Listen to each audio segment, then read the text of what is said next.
Brachioplasty, also known as arm lift, is a very commonly performed procedure.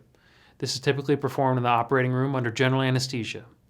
The recovery after this procedure usually involves wearing some form of compression garment. It's important to wear a compression garment to limit the amount of edema or swelling in the surgical site. Typically, the incisions are closed, and I apply sticky tapes called steri-strips to the incisions. I leave these in position typically for about 2 weeks. I see my patients back 1 week post-operatively, trim the end of the sutures, and replace the compression dressing.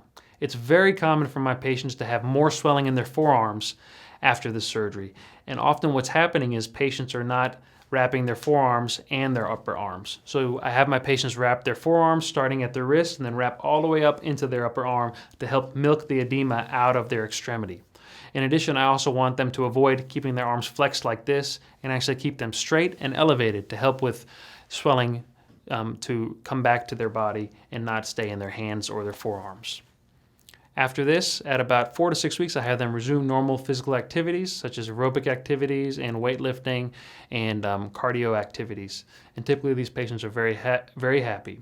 Sometimes these patients will have scars that are not favorable, and I always talk to them at the beginning of their first consultation about the scars that are associated with a brachioplasty.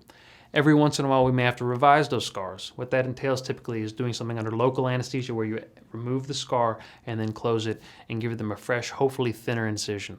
Thank you.